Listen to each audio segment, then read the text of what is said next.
पिछले कुछ महीनों में मार्केट में एक बहुत ही वियर्ड बट इम्पोर्टेंट चीज हो रही है। एक तरफ एफआईआईज कंसिस्टेंटली मार्केट में सेलिंग कर रहे हैं, पैसा निकाल रहे हैं, वहीं दूसरी तरफ डीआईआईज यानी डोमेस्टिक इंस्टीट्यूशंस स्टेडीली उस सप्लाई को एब्जॉर्ब कर रहे हैं और क्वार्टर आफ्टर क्वार्टर अपनी स्टेक कुछ स्पेसिफिक स्टॉक्स में ग्रेजुअली बढ़ा रहे हैं।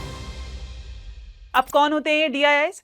आपके ही mutual fund houses, insurance companies, banks, pension funds और फाइनेंशियल इंस्टीट्यूशंस। आप इसे ऐसे देखो कि जिन फंड्स में आप इन्वेस्ट कर रहे हो, अगर आपको यही पता चल जाए कि ये फंड्स आपको इतने रिटर्न्स किन स्टॉक्स पे बेट करके दे रहे हैं, तो गेम थोड़ा आसान नहीं हो जाएगा? अब आप बोलोगे कि कौन करे इतनी रिसर्च? हमने किया है ना, और चुन के वो 10 स्टॉक्स लाए हैं जिनमें डीआईआई का कॉन्फिडेंस कंसिस्टेंटली बढ़ रहा है। अगेन नोट दिस कि ये स्टॉक्स वो नहीं है जिनको डीआईआई ने अभी एक्सप्लोर किया है। ये स्टॉक्स वो हैं जो कंसिस्टेंटली अपनी जगह उनकी कन्विक्शन लिस्ट में बढ़ा रहे हैं। So let's break down the companies where DIIs have been increasing their stake over the last 4 quarters. मैं हूं आपकी host Swati. Let's get started. हमारी पहली कंपनी है उज्जीवन स्मॉल फाइनेंस बैंक। इस कंपनी ने 2005 में एक माइक्रो फाइनेंस इंस्टीट्यूशन के रूप में शुरुआत की थी और आज ये इंडिया की लीडिंग स्मॉल फाइनेंस बैंक्स में काउंट होती है। बैंक मेनली अनसर्व्ड और मास मार्केट कस्टमर्स को टारगेट करता है through products like micro finance, affordable housing, MSME loans, gold loans, vehicle finance और एग्री बैंकिंग। आज बैंक के पास 700 प्लस ब्रांचेस और 600 प्लस एटीएम्स का स्ट्रॉन्ग पैन इंडिया नेटवर्क है। पिछले कुछ सालों में बैंक का फोकस अनसिक्योर्ड माइक्रो फाइनेंस पर डिपेंडेंसी कम करके सिक्योर्ड रिटेल लोन्स बढ़ाने पर रहा है और ये ट्रांजिशन नंबर्स में भी दिख रहा है। FY26 में gross loan book 27% year on year grow होके 40,655 करोड़ तक पहुंच गया, जबकि सिक्योर्ड एडवांसेस 44% ग्रो हुए और अब टोटल बुक का 49% हिस्सा है, जो पिछले साल 44% था। अभी स्टॉक अराउंड 53 पर ट्रेड कर रहा है with a market cap of रफली 10,300 करोड़। मार्च 2026 तक डीआईआईज की होल्डिंग 8.5% से बढ़कर 31% हो गई, जो स्ट्रॉन्ग इंस्टीट्यूशनल एक्यूमुलेशन को दिखाता है। डाइवर्सिफिकेशन बैंक की मेजर स्ट्रेंथ बन रही है। अफोर्डेबल हाउसिंग लोन्स 35% ग्रो होके 8,900 करोड़, एमएसएमई लोन्स 58% ग्रो होके 3,230 करोड़ और gold loans almost 3x year on year बढ़े हैं। व्हीकल फाइनेंस और एग्री बैंकिंग भी रैपिडली स्केल हो रही है। बैलेंस शीट भी स्ट्रॉन्ग है। कैपिटल एडिक्वेसी रेशियो 21.1% है, मतलब बैंक के पास फ्यूचर ग्रोथ सपोर्ट करने के लिए काफी कैपिटल बफर है। मैनेजमेंट का फोकस सिक्योर्ड लोन मिक्स और बढ़ाने के साथ ओवरऑल लोन ग्रोथ को 20 से 25% रेंज में मेंटेन करना है। लायबिलिटी साइड पर भी इंप्रूवमेंट दिख रहा है। FY26 में डिपॉजिट्स 21% ग्रो होके 45,668 करोड़ तक पहुंच गए और कासा रेशियो 28.6% हो गया, जिसकी वजह से कॉस्ट ऑफ फंड 7.6% से गिरकर 7% आ गए। ऑपरेशनली भी बैंक काफी स्टेबल लग रहा है। कलेक्शन एफिशिएंसी 98.3% तक इंप्रूव हुई है। पीसीआर 81% रहा, ग्रॉस एनपीए 2.3% और नेट एनपीए सिर्फ 0.4% रहा, जो इंडिकेट करता है कि स्ट्रेस्ड लोन्स अभी लार्जली कंट्रोल में हैं। आगे housing finance, MSME, gold loans और agri lending major growth drivers बन सकते हैं, स्पेशली बैंक के स्ट्रॉन्ग रूरल नेटवर्क की वजह से। मैनेजमेंट ने FY27 के लिए अराउंड 25% एडवांसेस ग्रोथ और 1.6% आरओए गाइडेंस दिया है, लेकिन बिगेस्ट रिस्क अभी भी माइक्रो फाइनेंस पोर्टफोलियो ही है। डाइवर्सिफिकेशन के बाद भी unsecured micro banking loan book का आधे से ज्यादा हिस्सा है, इसलिए बोरोवर स्ट्रेस या कलेक्शन डिस्ट्रप्शंस फ्यूचर अर्निंग्स को इंपैक्ट कर सकते हैं। अब हमारी नेक्स्ट कंपनी है बीएसई लिमिटेड। बीएसई लिमिटेड अब सिर्फ एक ट्रेडिशनल स्टॉक एक्सचेंज नहीं रहा जो लिस्टिंग फीस कमाता हो। पिछले कुछ सालों में कंपनी एक diversified financial market infrastructure platform बन चुकी है, जिसका business trading, clearing, mutual fund distribution, data services, indices, colocation और इंटरनेशनल एक्सचेंज तक एक्सपैंड हो गया है। आज बीएसई इंडिया के कैपिटल मार्केट इकोसिस्टम के मल्टीपल इंपॉर्टेंट लेयर्स का हिस्सा है। कोर बिजनेस अभी भी इक्विटी, कैश और डेरिवेटिव ट्रेडिंग से आता है, लेकिन रेवेन्यू मिक्स स्टेडीली डाइवर्सिफाई हो रहा है। ट्रेडिंग के अलावा BSE listing services, market data, colocation, treasury income, index licensing और BSE star mutual fund platform पे भी अर्निंग्स जनरेट करता है, जो लॉन्ग टर्म में बिजनेस को और स्टेबल बनाता है। अभी स्टॉक अराउंड 4,198 पर ट्रेड कर रहा है with a market cap of रफली 1.7 लाख करोड़ और पीई अराउंड 69 टाइम्स। इसी ग्रोथ स्टोरी की वजह से डीआईआईज की होल्डिंग मार्च 2025 के 12.3% से बढ़कर मार्च 2026 तक नियरली 25% हो गई। ब्रॉडर मार्केट ट्रेंड भी कंपनी को सपोर्ट कर रहा है। FY26 में डीआईआईज ने रिकॉर्ड 8.5 लाख करोड़ इन्वेस्ट किए और मंथली एसआईपी इनफ्लोज 32,000 करोड़ के ऊपर रहे। ज्यादा एसआईपीज और रिटेल पार्टिसिपेशन डायरेक्टली बीएसई के ट्रांजैक्शन वॉल्यूम को बूस्ट करते हैं। आईपीओ बिजनेस भी स्ट्रांग रहा। FY26 में बीएसई ग्लोबली आईपीओ लिस्टिंग्स में नंबर 1 रहा और 250 प्लस आईपीओ एप्लीकेशंस पाइपलाइन में हैं, जिनका साइज अराउंड 1.75 लाख करोड़ है। डेरिवेटिव बिजनेस अभी मेजर ग्रोथ ड्राइवर बना हुआ है। FY26 में सेंसेक्स ऑप्शन का average daily premium turnover 19,500 crore तक पहुंच गया है, जो FY25 के 9,000 करोड़ से 118% ज्यादा है। मैनेजमेंट के according liquidity expiry day trading से मंथली कॉन्ट्रैक्ट्स की तरफ शिफ्ट हो रहा है, जो लॉन्ग टर्म सस्टेनेबिलिटी के लिए पॉजिटिव है। दूसरा मेजर ग्रोथ इंजन है BSE star mutual fund platform. FY26 में म्यूचुअल फंड रेवेन्यू 24% ग्रो होकर 285 करोड़ हो गया और ट्रांजैक्शंस 84 करोड़ क्रॉस कर गए। ये इंडिया के ग्रोइंग एसआईपी और फाइनेंशियलाइजेशन ट्रेंड का डायरेक्ट बेनिफिशियरी है। फाइनेंशियली भी FY26 स्ट्रांग रहा। कंसोलिडेटेड रेवेन्यू 5,148 करोड़ क्रॉस कर गया और net profit 88% year on year grow होकर नियरली 2,500 करोड़ पहुंच गया, विद एबिटा मार्जिन्स एट 64%। लेकिन रिस्क्स भी हैं। प्रॉफिटेबिलिटी का बड़ा हिस्सा अभी डेरिवेटिव्स मोमेंटम पर डिपेंडेंट है। अगर एफएनओ रेगुलेशन टाइटन होते हैं या मार्केट वीक होता है तो ट्रेडिंग वॉल्यूम इंपैक्ट हो सकता है। साथ ही एनएसई से कंपटीशन भी इंटेंस बना हुआ है। ओवरऑल डीआईआई यहाँ एक ऐसे बिजनेस पर बेट कर रहे हैं जहां इंडिया की राइजिंग रिटेल पार्टिसिपेशन और फाइनेंशियलाइजेशन डायरेक्टली अर्निंग ग्रोथ में कन्वर्ट हो सकती है। नेक्स्ट कंपनी है डोमिनोज या फिर जुबिलेंट फूडवर्क्स। इंडिया और इमर्जिंग मार्केट्स की leading QSR quick service restaurant companies में से एक है। कंपनी के पोर्टफोलियो में डोमिनोज पिज्जा, पोपॉयज, हॉन्ग्स किचन और कॉफी जैसे ब्रांड्स हैं। आज company India, Turkey, Bangladesh, Sri Lanka, Azerbaijan और जॉर्जिया में टोटल 3,636 स्टोर्स ऑपरेट करती है। ये सिर्फ रेस्टोरेंट नहीं चलाती, बल्कि डिजिटल ऑर्डरिंग, सप्लाई चेन और फूड टेक इंफ्रास्ट्रक्चर भी कंट्रोल करती है। डोमिनोज अभी भी कोर बिजनेस है, लेकिन कंपनी फ्राइड चिकन, कॉफी और इंडो चाइनीज सेगमेंट्स में भी एक्सपांड कर रही है। इसी ग्रोथ स्टोरी की वजह से डीआईएस की होल्डिंग मार्च 2025 के 31% से बढ़कर मार्च 2026 तक 36% प्लस हो गई। अभी स्टॉक अराउंड 436 पर ट्रेड कर रहा है। मार्केट कैप रफली 28,700 करोड़ है और पीई अराउंड 69 टाइम्स है। मतलब market already strong future growth expectation को प्राइस इन कर रहा है। कंपनी की सबसे बड़ी स्ट्रेंथ उसका स्केल एडवांटेज है। डोमिनोज इंडिया अलोन 521 सिटीज में 2,455 स्टोर्स ऑपरेट करता है, जो इंडिया के डीपेस्ट फूड सर्विस नेटवर्क्स में से एक है। साथ ही कंपनी के पास 25 प्लस फूड पार्क्स और डिस्ट्रीब्यूशन सेंटर्स हैं, जहां डो, सॉसेस और इंग्रेडिएंट्स सेंट्रली मैन्युफैक्चर होते हैं। इससे कंसिस्टेंसी और कॉस्ट एफिशिएंसी दोनों इंप्रूव होती हैं। Q4 FY26 में डोमिनोज का ऑर्डर ग्रोथ 10% प्लस रहा, जबकि लाइक फॉर लाइक ग्रोथ सिर्फ 0.2% थी। इसका मतलब ग्रोथ मेनली नए स्टोर्स और एक्सपैंडिंग रीच से आ रही है, सिर्फ प्राइस हाइक्स की वजह से नहीं।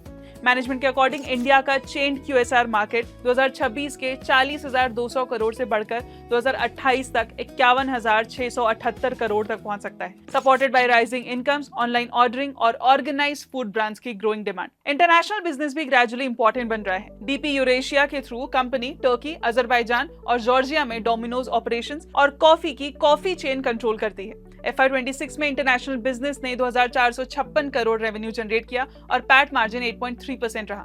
कॉफी टर्की की 5th लार्जेस्ट कॉफी चेन बन चुकी है। रेवेन्यू 17.4% ग्रो होकर 9,512 करोड़, एबिटा 19.1% ग्रो होकर 1,888 करोड़ और पैट डबल से ज्यादा बढ़कर 444 करोड़ हो गया। कंपनी ने FY26 में 351 नेट स्टोर ऐड किए, जिससे टोटल नेटवर्क 3,636 स्टोर्स तक पहुंच गया। लेकिन रिस्क्स भी हैं। प्रॉफिटेबिलिटी अभी लार्जली डोमिनोज पर डिपेंडेंट है, जबकि पोपॉयज, हॉन्ग्स किचन और कॉफी अभी स्केलिंग फेज में है। QSR बिजनेस में रेंटल्स, एम्प्लॉय और डिलीवरी कॉस्ट भी हाई होते हैं, इसलिए weak same store sales margin को इंपैक्ट कर सकती हैं। फूड इन्फ्लेशन, कंपटीशन और इंटरनेशनल एग्जीक्यूशन रिस्क्स भी इंपॉर्टेंट है। डंकिन इंडिया एग्जिट भी ये दिखाता है कि नए फॉर्मेट्स को स्केल करना इजी नहीं होता, स्पेशली स्टारबक्स और कोस्टा कॉफी जैसे स्ट्रॉन्ग कॉम्पिटिटर्स के अगेंस्ट। ओवरऑल डीआईआईज यहाँ बेसिकली इंडिया के लॉन्ग टर्म कंजम्पशन ग्रोथ और स्ट्रॉन्ग फूड ब्रांड इकोसिस्टम पर बेट कर रहे हैं। Next company Equitas small finance bank. ये उन कस्टमर सेगमेंट्स पर फोकस करता है जहां ट्रेडिशनल बैंक्स फुल्ली सर्व नहीं करते, जैसे small businesses, used vehicle buyers और अफोर्डेबल हाउसिंग कस्टमर्स। यहाँ ग्रोथ अपॉर्चुनिटी बड़ी होती है, लेकिन लेंडिंग रिस्क भी कंपैरेटिवली ज्यादा होता है। अभी स्टॉक अराउंड 66.5 पर ट्रेड कर रहा है, विद अ मार्केट कैप रफली 7,583 करोड़। वैल्यूएशन अभी रिलेटिवली कंजर्वेटिव लगती है, मतलब मार्केट ने कंपनी की फुल पोटेंशियल को अभी कंप्लीटली प्राइस इन नहीं किया है। इसी इंप्रूविंग आउटलुक की वजह से डीआईएस की होल्डिंग मार्च 2025 के 42.7% 4% से बढ़कर मार्च 2026 तक 50.9% हो गई, जो इंस्टीट्यूशंस की राइजिंग कॉन्फिडेंस को दिखाता है। सबसे बड़ा पॉजिटिव ट्रिगर ऑपरेशनल रिकवरी है। Q4 FY26 में माइक्रो फाइनेंस पोर्टफोलियो की एक्स बकेट कलेक्शन एफिशिएंसी 99.71% तक पहुंच गई, यानी बैंक ऑलमोस्ट पूरा ड्यू अमाउंट रिकवर कर पा रहा है। इससे रीपेमेंट बिहेवियर नॉर्मलाइज होता दिख रहा है और स्ट्रेस सिग्निफिकेंटली रिड्यूस हुआ है। मैनेजमेंट ने भी कहा है कि एसेट क्वालिटी ट्रेंड स्टेबलाइज हो रहे हैं और क्रेडिट स्ट्रेस का वर्स्ट फेज लार्जली पीछे चला गया है। ग्रॉस एनपीए स्लिपेजेस भी सीक्वेंशियली मॉडरेट हुए हैं। बैंक ने FY27 के लिए 20% plus advances growth guidance maintain रखा है, सपोर्टेड बाय स्ट्रॉन्गर डिसबर्समेंट्स और इंप्रूविंग कलेक्शंस। इंपॉर्टेंटली, ग्रोथ का फोकस अब सिक्योर्ड और ग्रेनुलर रिटेल लेंडिंग पर है, मतलब अग्रेसिव अनसिक्योर्ड ग्रोथ के बजाय सेफर बैलेंस शीट एक्सपेंशन पर ध्यान दिया जा रहा है। लायबिलिटी साइड पर भी इंप्रूवमेंट दिख रहा है। स्मॉलर बैंक्स को डिपॉजिट अट्रैक्ट करने के लिए यूजुअली हायर इंटरेस्ट रेट देने पड़ते हैं, जिससे फंडिंग कॉस्ट बढ़ जाती है। इसलिए मैनेजमेंट लायबिलिटी 2.0 स्ट्रैटेजी एग्जीक्यूट कर रहा है, जिसमें डिपॉजिट क्वालिटी, कस्टमर रिलेशनशिप और डिजिटल बैंकिंग पर फोकस रहेगा। इसका इंपैक्ट भी विजिबल है। सेविंग्स अकाउंट कॉस्ट मार्च 2024 के 5.94% से गिरकर मार्च 2026 में 5.10% हो गया, जबकि overall cost of funds Q3 FY26 के 7.13% से रिड्यूस होकर Q4 FY26 में 6.94% आ गया। डिपॉजिट रेट गैप भी लार्जली प्राइवेट बैंक्स के कंपैरिजन में 1.25% से गिरकर अराउंड 0.8% रह गया, जो मार्जिन्स और प्रॉफिटेबिलिटी के लिए पॉजिटिव है। लेकिन रिस्क अभी भी है। कमर्शियल व्हीकल लेंडिंग जैसे सेगमेंट फ्यूल प्राइसेस और कंजम्पशन स्लो डाउन के लिए सेंसिटिव रहते हैं। अगर बोरोवर कैश फ्लोज वीक होते हैं तो रीपेमेंट्स और एसेट क्वालिटी दोनों इंपैक्ट हो सकते हैं। ओवरऑल DIIs यहाँ एक इंप्रूविंग रिटेल बैंक पर बेट कर रहे हैं, जहां कलेक्शंस, एसेट क्वालिटी और फंडिंग कॉस्ट ग्रेजुअली बेटर हो रहे हैं, वेल ग्रोथ अब सेफर सिक्योर्ड लेंडिंग की तरफ शिफ्ट हो रहा है। नेक्स्ट है वॉल्टैम ट्रांसफॉर्मर्स लिमिटेड। ये इंडिया के इलेक्ट्रिकल इक्विपमेंट स्पेस के कंजर्वेटिवली रन इंडस्ट्रियल कंपनी है। 1967 में फाउंडेड ये कंपनी पावर और डिस्ट्रीब्यूशन ट्रांसफॉर्मर्स मैन्युफैक्चर करती है, जो power, infrastructure, steel, chemicals, oil refineries और रियल एस्टेट सेक्टर्स में यूज होते हैं। कंपनी की एक बड़ी स्ट्रेंथ ये है कि ये गवर्नमेंट ऑर्डर्स पर हेवीली डिपेंडेंट नहीं है, बल्कि 1000 प्लस प्राइवेट सेक्टर कस्टमर्स के साथ डाइवर्सिफाइड क्लाइंट बेस बिल्ड किया है, जिससे रिसीवेबल्स और कैश फ्लो स्ट्रॉन्ग रहे हैं। अभी स्टॉक अराउंड 9100 पर ट्रेड कर रहा है। मार्केट कैप रफली 9200 करोड़ है और पीई अराउंड 30 टाइम्स है। इसी इंप्रूविंग आउटलुक की वजह से DIIs की होल्डिंग मार्च 2025 के 23.5% से बढ़कर मार्च 2026 तक अराउंड 31.6% हो गई। ट्रांसफॉर्मर इंडस्ट्री अभी स्ट्रॉन्ग अप साइकिल फेज में है, supported by 9.2 lakh crore transmission capex pipeline, renewable energy integration, data centres, industrial expansion और राइजिंग पावर डिमांड। इसका डायरेक्ट बेनिफिट वॉल्टैम को भी मिल रहा है। कंपनी का रेवेन्यू FY24 के 1617 करोड़ से बढ़कर FY25 में 1935 करोड़ और FY26 में 2154 करोड़ तक पहुंच गया। FY26 में रॉ मटेरियल कॉस्ट और कंपटीशन की वजह से मार्जिन्स थोड़े मॉडरेट हुए, फिर भी कंपनी ने हेल्दी 16% ऑपरेटिंग मार्जिन और 305 करोड़ पैट डिलीवर किया। बैलेंस शीट भी काफी स्ट्रॉन्ग है, क्योंकि कंपनी वर्चुअली डेट फ्री है और रिजर्व्स मार्च 2026 तक 1780 करोड़ क्रॉस कर गए। सबसे बड़ा ग्रोथ ट्रिगर अब कैपेसिटी एक्सपेंशन है। कंपनी वडोदरा में अराउंड 200 करोड़ इन्वेस्ट करके नया फैसिलिटी सेटअप कर रही है, जिससे ट्रांसफॉर्मर कैपेसिटी में 6000 MVA का एडिशन होगा। इंपॉर्टेंट बात यह है कि ये पूरा केपेक्स इंटरनल एक्रूअल से फंड हो रहा है, जो स्ट्रॉन्ग कैश जनरेशन को दिखाता है। नया प्लांट जुलाई 2026 के अराउंड ऑपरेशनल हो सकता है और हायर कैपेसिटी ट्रांसफॉर्मर्स मैन्युफैक्चर करेगा, जहां प्रॉफिटेबिलिटी जनरली बेटर होती है। लिक्विडिटी भी स्ट्रॉन्ग है। जून 2025 तक कंपनी के पास 1060 करोड़ से ज्यादा लिक्विड इन्वेस्टमेंट्स थे और ऑलमोस्ट जीरो डेट था।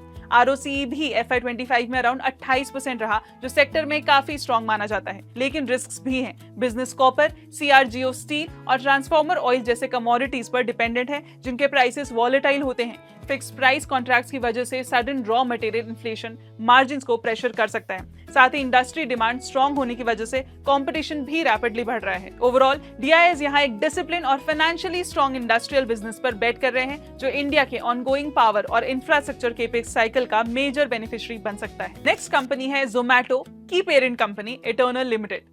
इटर्नल लिमिटेड इंडिया के चेंजिंग कंजम्पशन ट्रेंड का एक मेजर बेनिफिशियरी बन रहा है। फूड डिलीवरी अब अर्बन इंडिया में हैबिट बन चुकी है और अब next big battle ground quick commerce है। अभी स्टॉक अराउंड 244 पर ट्रेड कर रहा है with a market cap of रफली 2.35 लाख करोड़। इसी अपॉर्चुनिटी को देखते हुए DIIs ने FY26 में अपनी होल्डिंग 23.47% से बढ़ाकर 35.88% तक कर दी। इंस्टीट्यूशंस का फोकस इस बात पर है कि इटर्नल अब सिर्फ जोमैटो नहीं रहा। कंपनी फूड डिलीवरी के साथ ब्लिंकिट, हाइपर प्योर और डिस्ट्रिक्ट भी ऑपरेट करती है, जिससे ये multiple consumer spending categories capture कर रही है। इस इकोसिस्टम और स्केल एडवांटेज को कॉम्पिटिटर्स के लिए रेप्लिकेट करना ग्रेजुअली डिफिकल्ट होता जा रहा है। सबसे बड़ा ग्रोथ ट्रिगर ब्लिंकिट है। मैनेजमेंट ने नेक्स्ट 3 सालों के लिए 60% प्लस एनुअल ग्रोथ और long term 5 to 6% steady state margin का गाइडेंस दिया है। Company aggressively dark store network expand कर रही है और मार्च FY27 तक 3000 स्टोर्स टारगेट कर रही है डिस्पाइट इंटेंस कंपटीशन। इंटरेस्टिंग बात यह है कि कॉम्पिटिटर्स मार्केटिंग स्पेंड्स रिड्यूस कर रहे हैं, जबकि Blinkit lower customer acquisition cost per नए यूजर्स ऐड कर रहा है। सिंपल टर्म्स में कंपनी ज्यादा एफिशिएंटली मार्केट शेयर गेन कर रही है। फ्यूचर ऑप्शनैलिटी न्यूअर बिजनेसेस में भी है। District multiple going out categories में एक्सपैंड कर रहा है, जबकि हाइपर प्योर ऑलरेडी प्रॉफिटेबल हो चुका है। मैनेजमेंट का ब्रॉडर टारगेट FY29 तक 9600 करोड़ एबिटा बिजनेस बिल्ड करना है, सिर्फ फूड डिलीवरी नहीं बल्कि सारे वर्टिकल्स को मिलाकर। लेकिन रिस्क्स भी हैं। ब्लिंकिट का बिजनेस गिग वर्कर्स और डिलीवरी पार्टनर पर हेविली डिपेंडेंट है। अगर फ्यूचर में सोशल सिक्योरिटी, इंश्योरेंस या मिनिमम कंपनसेशन रूल्स स्ट्रिक्ट होते हैं तो डिलीवरी कॉस्ट और मार्जिन्स इंपैक्ट हो सकते हैं।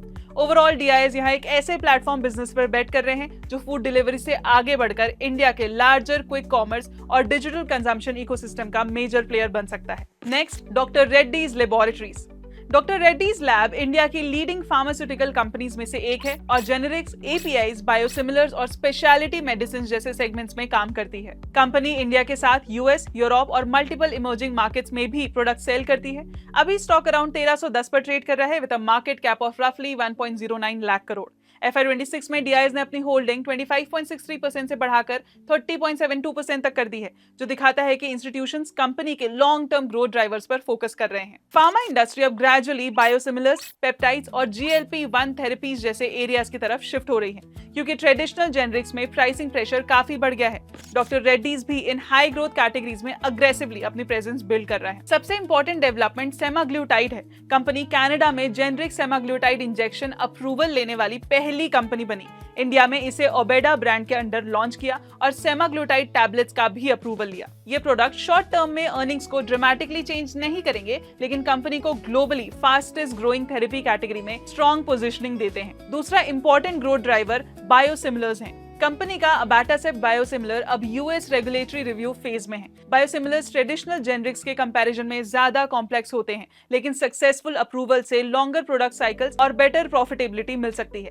कोर बिजनेस भी रेजिलिएंट बना हुआ है। FY26 में वन टाइम लेनालिडोमाइड इन्वेंट्री एडजस्टमेंट का इंपैक्ट था, लेकिन उसके बिना रेवेन्यू 4.6% ग्रो होकर 34,046 करोड़ तक पहुंच गया। एबिटा मार्जिन 24.7% रहे। इंडिया, यूरोप और इमर्जिंग मार्केट्स तीनों ने डबल डिजिट ग्रोथ डिलीवर की, जिससे कंपनी की जियोग्राफिक डिपेंडेंसी भी रिड्यूस हुई। लेकिन रिस्क्स भी हैं। सेमाग्लूटाइड, बायोसिमिलर्स और पेप्टाइड्स जैसे next generic products complex businesses हैं, जहां मैन्युफैक्चरिंग, इन्वेस्टमेंट्स और कंपटीशन का रिस्क ज्यादा होता है। अगर मार्केट शेयर गेन्स स्लो रहे या प्राइसिंग प्रेशर बढ़ गया तो फ्यूचर अर्निंग्स एक्सपेक्टेशन इंपैक्ट हो सकती है। ओवरऑल DIS यहाँ एक ऐसी फार्मा कंपनी पर बेट कर रहे हैं जो स्ट्रॉन्ग एग्जिस्टिंग कैश फ्लोज के साथ future high growth therapy categories में भी पोजीशन बिल्ड कर रही है। नेक्स्ट कंपनी है वरुण बेवरेजेस। ये इंडिया का लार्जेस्ट पेप्सिको फ्रेंचाइज बॉटलर है और ग्लोबली भी बिगेस्ट फ्रेंचाइजीज में से एक है। कंपनी मैन्युफैक्चरिंग, लॉजिस्टिक्स और डिस्ट्रीब्यूशन सब हैंडल करती है अक्रॉस इंडिया और मल्टीपल इंटरनेशनल मार्केट्स। पिछले 3 सालों में कंपनी ने एक massive beverage distribution network build किया, जो उसकी बिगेस्ट स्ट्रेंथ है। अभी स्टॉक अराउंड 540 पर ट्रेड कर रहा है with a market cap of रफली 1.82 लाख करोड़। FY26 में DIS ने अपनी होल्डिंग 9.19% से बढ़ाकर 14.35% तक कर दी और इंस्टीट्यूशंस को सबसे ज्यादा अट्रैक्ट कर रही है कंपनी की strong volume led growth. CY26 में कंसोलिडेटेड सेल्स वॉल्यूम 16.3% ग्रो हुए, जिसमें इंडिया का ग्रोथ 14.4% और इंटरनेशनल मार्केट्स का 21.4% रहा। बेवरेज बिजनेस में वॉल्यूम ग्रोथ इंपॉर्टेंट होती है, क्योंकि हायर सेल से प्लांट यूटिलाइजेशन और प्रॉफिटेबिलिटी इंप्रूव होती है। इसी वजह से रेवेन्यू 18.1% ग्रो हुआ, जबकि एबिटा और फास्टर 21% ग्रो हुआ, showing strong operating efficiencies. Institutions अब वरुण बेवरेजेस को सिर्फ बेवरेज मैन्युफैक्चरर नहीं, बल्कि एक डिस्ट्रीब्यूशन और एग्जीक्यूशन कंपनी की तरह देख रहे हैं। कंपनी 10 कंट्रीज में ऑपरेट करती है और इंडिया में पेप्सिको बेवरेजेस के 90% प्लस वॉल्यूम्स कंट्रोल करती है। इतना लार्ज डिस्ट्रीब्यूशन नेटवर्क रेप्लिकेट करना काफी डिफिकल्ट है। अफ्रीका स्ट्रेटेजी भी इंपॉर्टेंट ग्रोथ ट्रिगर है। ट्विजा एक्विजिशन से साउथ अफ्रीका में मैन्युफैक्चरिंग और डिस्ट्रीब्यूशन नेटवर्क स्ट्रॉन्गर हुआ है, जबकि क्रिकले डेयरी एक्विजिशन कंपनी को सॉफ्ट ड्रिंक्स के बियॉन्ड नए प्रोडक्ट कैटेगरीज में एक्सपांड करने की अपॉर्चुनिटी देता है। है, लेकिन रिस्क भी हैं। अफ्रीका बिजनेस की प्रॉफिटेबिलिटी एग्जीक्यूशन पर डिपेंड करेगी। अगर एक्सपेंशन डिमांड से फास्टर हुआ या ऑपरेशनल कॉस्ट ज्यादा बढ़े तो एक्सपेक्टेड अर्निंग्स ग्रोथ डिले हो सकती है। ओवरऑल डीआईएस यहाँ एक ऐसे बिजनेस पर बेट कर रहे हैं जहां strong distribution network, low beverage penetration और international expansion future earning growth को सपोर्ट कर सकते हैं। Next, tech Mahindra.